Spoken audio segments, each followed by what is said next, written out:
Mind ورز میں دوبارہ خوش آمدید۔ آج ہم ایک ایسی کتاب پر گہری بات کرنے والے ہیں جس کا لکھا جانا ہی اپنے آپ میں ایک عجوبہ ہے۔ جی۔ کتاب کا نام ہے زندگی کیا ہے، یعنی واٹ از لائف، اور اسے لکھا ہے ایرن شروڈنگر نے۔ وہی شروڈنگر جنہیں ہم ان کی مشہور شروڈنگر کی بلی والی مثال سے جانتے ہیں۔ بالکل۔ اب دلچسپ بات یہ ہے کہ شروڈنگر کوانٹم فزکس کے بانیوں میں سے تھے، لیکن انہوں نے اپنی فیلڈ سے باہر نکل کر حیاتیات کے سب سے بڑے سوال کا جواب دینے کی کوشش کی۔ یہ اپنے آپ میں ایک بہت بڑی بات ہے۔ مطلب یہ ایسا ہی ہے جیسے کوئی بہت بڑا شاعر اچانک ریاضی کا سب سے مشکل مسئلہ حل کرنے بیٹھ جائے۔ صحیح۔ شروڈنگر نے یہ لیکچرز 1943 میں دیے تھے، جب سائنسدانوں کو یہ تو معلوم تھا کہ وراثت جینز کے ذریعے منتقل ہوتی ہے، لیکن کسی کو یہ نہیں معلوم تھا کہ جینز آخر ہیں کیا اور کام کیسے کرتے ہیں، ہے نا؟ بالکل۔ تو شروڈنگر نے یہ چیلنج قبول کیا کہ کیا ہم زندگی کے اس عمل کو طبیعت اور کیمیا کے ٹھوس اصولوں سے سمجھ سکتے ہیں، اور اسی کوشش نے سائنس کی تاریخ بدل دی۔ تو آج کا ہمارا مقصد شروڈنگر کے دلائل کی گہرائی میں اترنا ہے اور یہ سمجھنا ہے کہ ایک طبیعت دان کی آنکھ سے زندگی کا راز کیسا نظر آتا ہے۔ آئیے اس سفر کو شروع کرتے ہیں۔ تو شروڈنگر اپنی بات ایک بہت ہی، میں کہوں گا، عجیب سوال سے شروع کرتے ہیں۔ جی، تقریباً بچکانہ سوال۔ وہ پوچھتے ہیں، ایٹم اتنے چھوٹے کیوں ہیں؟ اب پہلی نظر میں یہ سوال بے تکا لگتا ہے۔ مطلب ایٹم چھوٹے ہیں تو ہیں، اس کا زندگی سے کیا تعلق؟ وہی تو، لیکن شروڈنگر کے لیے یہی نقطہ سب سے اہم تھا۔ جی، کیونکہ اس سوال کا جواب طبیعت کے ایک بہت بنیادی اصول میں چھپا ہے۔ شماریاتی طبیعت میں؟ بالکل، اسٹیٹسٹیکل فزکس میں۔ اس کا سادہ سا مطلب یہ ہے کہ جو قوانین ہم اپنی دنیا میں دیکھتے ہیں، جیسے گیس کا دباؤ یا درجہ حرارت، وہ کسی ایک ایٹم کے رویے کا نتیجہ نہیں ہوتے۔ اچھا۔ وہ اربوں خربوں ایٹموں کے اجتماعی یعنی اوسط رویے کا نتیجہ ہوتے ہیں۔ اسے تھوڑا اور آسان کرتے ہیں، یعنی اگر ہم کسی ایک ایٹم کو دیکھیں تو اس کی حرکت بالکل بے ترتیب اور غیر متوقع ہوگی۔ وہ کسی بھی لمحے کہیں بھی جا سکتا ہے۔ جی۔ لیکن جب آپ خربوں ایٹموں کو ایک ساتھ دیکھتے ہیں تو ان کی بے ترتیبی ایک دوسرے کو ختم کر دیتی ہے، اور ایک بہت ہی قابل اعتبار اور متوقع رویہ سامنے آتا ہے۔ آپ نے بالکل ٹھیک پکڑا۔ شروڈنگر اس کے لیے اسکوائر روٹ n قانون یعنی انڈر روٹ n لا کی مثال دیتے ہیں۔ یہ کیا ہے؟ دیکھیں، اس کو سمجھنے کے لیے سکے کی مثال لیں۔ اگر آپ صرف 10 بار سکہ اچھالیں تو ہو سکتا ہے 7 بار ہیڈز آ جائے۔ یہ 50% سے بہت بڑا فرق ہے۔ صحیح۔ لیکن اگر آپ 10 لاکھ بار سکہ اچھالیں تو ہیڈز آنے کی تعداد تقریباً 5 لاکھ کے بہت قریب ہوگی۔ اچھا، مطلب جتنی زیادہ تعداد یعنی n ہوگی، غلطی کا امکان اتنا ہی کم ہوتا جائے گا۔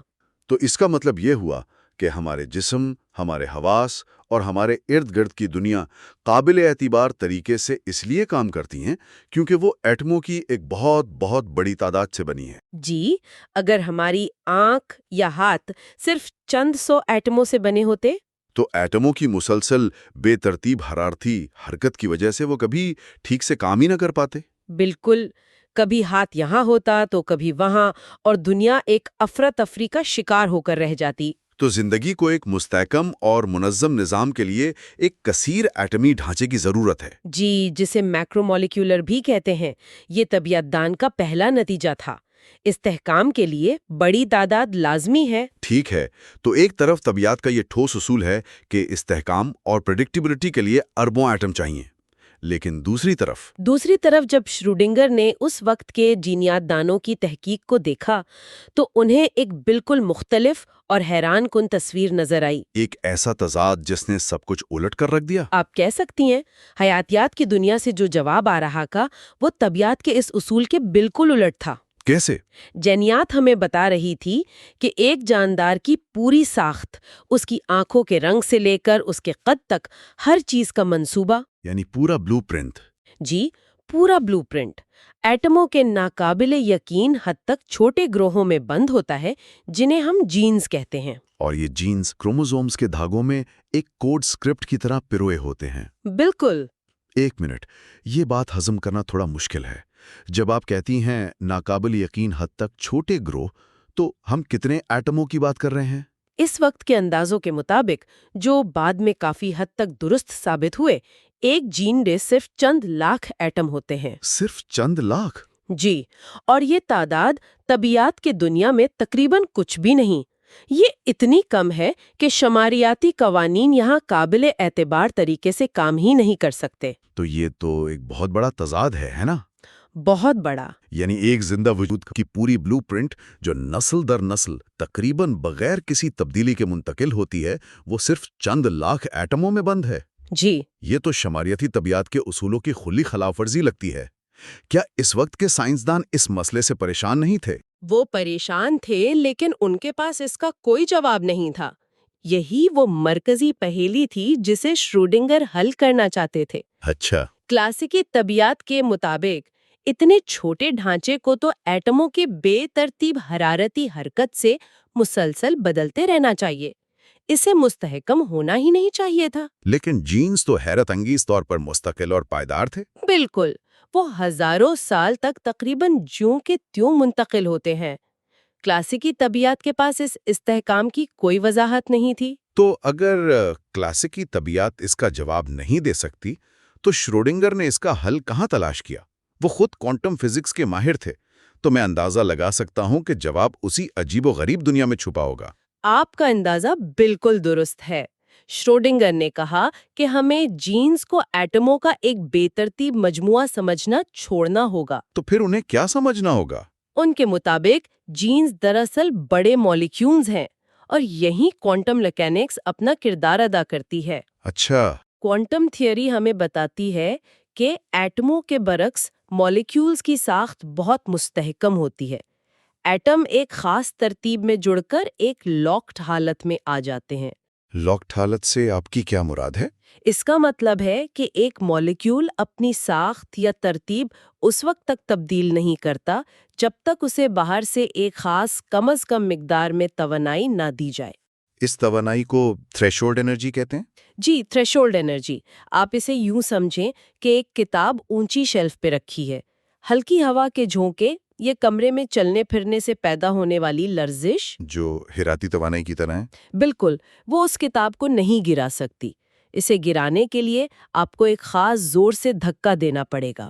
اچھا، تو جین جو کہ ایک مالیکیول ہے، وہ بھی اسی طرح ایک محفوظ حالت میں ہوتا ہے، اور ہمارے جسم کا عام درجہ حرارت اتنی توانائی پیدا نہیں کرتا کہ وہ اس کوانٹم چھلانگ یعنی کوانٹم جمپ کا سبب بن سکے اور جین کی ساخت کو بدل دے۔ اور اسی وجہ سے جینز میں اتنا استحکام پایا جاتا ہے۔ بالکل، اور یہیں سے شروڈنگر نے میوٹیشنز یعنی جینیاتی تبدیلیوں کی بھی وضاحت کی۔ وہ کیسے؟ ان کے مطابق ایک خود بخود ہونے والی میوٹیشن دراصل ایک ایسا نایاب واقعہ ہے جب اتفاقاً قسمت سے اتنی توانائی ایک جگہ جمع ہو جاتی ہے کہ وہ اس تھریشولڈ کو پار کر لیتی ہے۔ اچھا۔ یہ توانائی اس مالیکیول یعنی جین کو ایک مستحکم حالت سے دوسری مستحکم حالت میں منتقل کر دیتی ہے۔ اسی لیے میوٹیشنز اچانک اور مکمل ہوتی ہیں، بتدریج یا آدھی ادھوری نہیں ہوتی۔ بالکل، یا تو کتاب شیلف پر ہے یا زمین پر، درمیان میں کچھ نہیں۔ یہ سب کچھ بہت شاندار ہے۔ ہم نے ایٹموں کی شماریاتی دنیا سے شروع کیا، اور اب ہم زندگی کے کوڈ کی کوانٹم مضبوطی تک پہنچ گئے ہیں۔ جی، تو اگر ان سب ٹکڑوں کو جوڑیں تو شروڈنگر کی نظر میں زندگی کی حتمی تصویر کیا بنتی ہے؟ انہوں نے زندگی کے لیے کون سا نیا اصول دریافت کیا؟ انہوں نے دو طرح کے اصولوں میں فرق واضح کیا۔ طبیعت کے عام قوانین، جیسا کہ ہم نے بات کی، بے ترتیبی سے نظم کے اصول پر کام کرتے ہیں، یعنی آرڈر فرام ڈس آرڈر۔ جی، جہاں لاکھوں بے ترتیب ایٹموں کی افراتفری سے ایک قابل پیشگوئی رویہ ابھرتا ہے، جیسے گیس کا دباؤ۔ لیکن زندگی اس کے بالکل الٹ کام کرتی ہے؟ جی، شروڈنگر نے کہا کہ زندگی نظم سے نظم یعنی آرڈر فرام آرڈر کے اصول پر کام کرتی ہے۔ اس کا کیا مطلب ہوا؟